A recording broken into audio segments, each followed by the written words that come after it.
ሊቀ መላእክት ቅዱስ ገብርኤል ያደረገው ታምር ነው። በራዲዮስ የሚባል አንድ ሰው ነበረም። እርሱም ወደ አንድ ባለጸጋ ሰው ዘንድ ሄደም። ሰርቶም የሚያተርፍበት ትርፉንም ለኑሮ ያደርገው ዘንድ 100 ወቄት ወርቅ ከባለጸጋው ይበደር ዘንድ ፈለገም። ከባለጸጋው ዘንድ ሄዶ ወቄት ወርቁን ያበድረው ዘንድ ጠየቀው። ባለጸጋውም ገንዘቤ በከንቱ እንዳይቀር የሚዋስ ሰው አምጥታ አበድርሃለሁ አለው። በራዲዮስም ስለ ዋስትናው በቂ ዋስ አለኝ፣ ነገር ግን ከዚህ ለመምጣት አይቻለውም፣ ና ሁለታችንም ዋሴ ወዳለበት እንሂድ አለው። ያም ባለጸጋ ልጁን ጠርቶ ልጄ ሆይ ይህ ሰው 100 ወቄት ወርቅ ብድር ጠይቆኛል፣ ዋስ ይሰጥ ዘንድ ከዚህ ሰው ጋር አብረኸው ይሂድ አለው። ልጁና በራዲዮስም ሄደው ከቤተ ክርስቲያኑ በር ደረሱ። በራዲዮስም በቤተ ክርስቲያኑ ውስጥ የሚገኘውን የሊቀ መላእክት ቅዱስ ገብርኤልን ባሪያውና በመልኩ የተሳለውን ስዕል ለባለጸጋው ልጅ እያሳየ እነሆ ዋሴ ነው አለው። የባለጸጋውም ልጅ ይህስ በእውነት ለዋስትና የሚበቃና እጅግ የታመነ ዋስ ነው አለም። የባለጸጋውም ልጅ ከበራዲዮስ ጋር ወደ ባለጸጋው ተመልሰው ሄዱም። ልጁም ለዋስትና የቀረበው ሰው እጅግ የታመነና ቅን ዋስ ነው አለው። አባቱም ልጄ ስሙ ማን ይባላል ብሎ ቢጠይቀው ስሙ ሊቀ መላእክት ቅዱስ ገብርኤል ይባላል አለው። ባለጸጋውም እንዲህስ ከሆነ ከእሱ ጋር ቃል ኪዳን ሳልገባ ምንም አልሰጥህም አለው። በራዲዮስም በነገው ዕለት የእግዚአብሔር ፈቃዱ ቢሆን የፈለግከውን ሁሉ እሰጥሃለሁ አለው። ከዚህ በኋላም በራዲዮስ እስከ ማግስቱ ድረስ ወደ ቤቱ ተመልሶ ሰነበተም። ባለጸጋውም ግን በማለዳ ወደ ቤተ ክርስቲያን ሄዶ በሊቀ መላእክት ቅዱስ ገብርኤል ፊት ቆሞ እንዲህ አለም።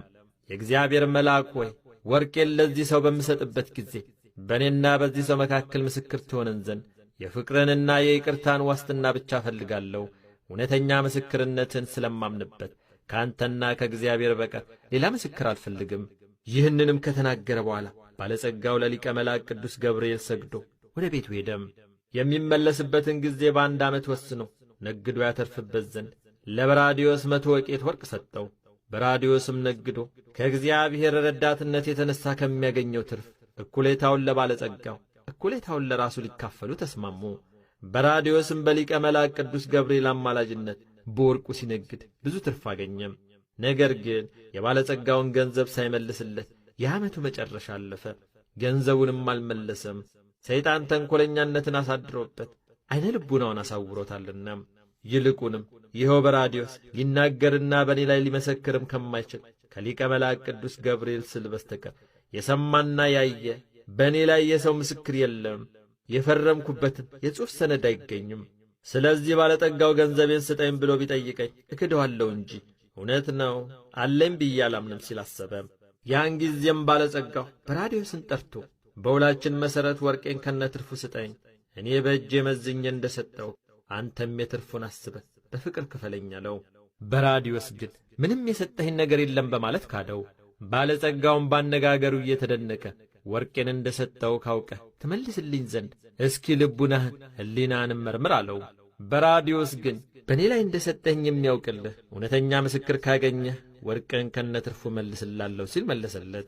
ባለጸጋውም የበራዲዮስን ቃል በሰማ ጊዜ ግድ ብሎ ወደ ቅዱስ ገብርኤል ቤተ ክርስቲያን ወሰደው። ባለጸጋውም በመልአኩ ስዕል ፊት ቆሞ ጌታዬ ሊቀ መላእክት ቅዱስ ገብርኤል ሆይ በእኔና በዚህ ሰው መካከል የተደረገውን ነገር አንተ ታውቃለህ። እኔ የራሴን ገንዘቤን እንጂ የእሱን ገንዘብ አልሻም። ወርቄን ስሰጠው አንተን አምኜ ነውና ፈጥነህ ትፈርድልኝ ዘንድ የእግዚአብሔር ፍቃድ ይሁንልኝ እያለ ተማጸነ። ባለጸጋውም ይህን ካለ በኋላ በራዲዮስን ምስክሬን ነው እርሱ ሊቀ መላእክት ቅዱስ ገብርኤል ነውና እስኪ በርሱ ፊት ማል አለው። በራዲዮስም እየዘበተ በሐሰት ማለም። ያን ጊዜም በራዲዮስ በምድር ላይ በግንባሩ ተደፋ።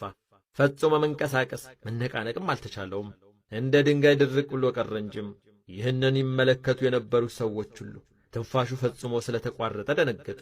ብዙ ሰዎችም ይህንን ታምራት ለማየት ተሰበሰቡ። በዚህም ጊዜ በዚያ የተሰበሰቡ ሁሉ የሊቀ መላእክት ቅዱስ ገብርኤል አምላክ የማይለወጥ ዘላለማዊ አምላክ ነው፣ እንደ እርሱም ያለ አምላክ የለም ተባባሉ።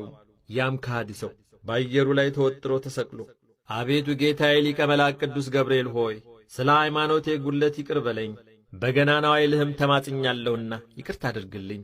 ክቡር ስዕልህ ፊት ከማልኩ በኋላ የበደልኩትን በደል ሁሉ አትቁጠርብኝ እያለ በታላቅ ቃል ይጮህ ጀመር።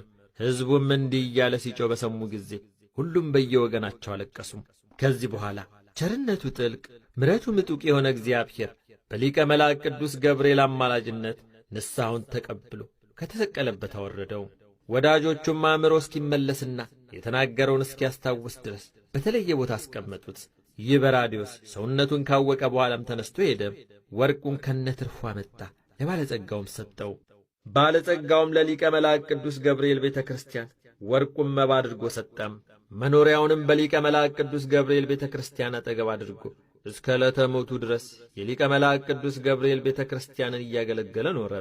እኛን ሕዝበ ክርስቲያንንም የሊቀ መላእክት ቅዱስ ገብርኤል ጸሎቱና በረከቱ በምትመጣው የፍርድ ቀን መንግሥተ ሰማያትን እንወርስ ዘንድ ወደ ንስሐ ይመልሰን፣ ከሕዝበ ክርስቲያኑ ጋራም ለዘላለም ይኑር ለዘላለሙ አሜን።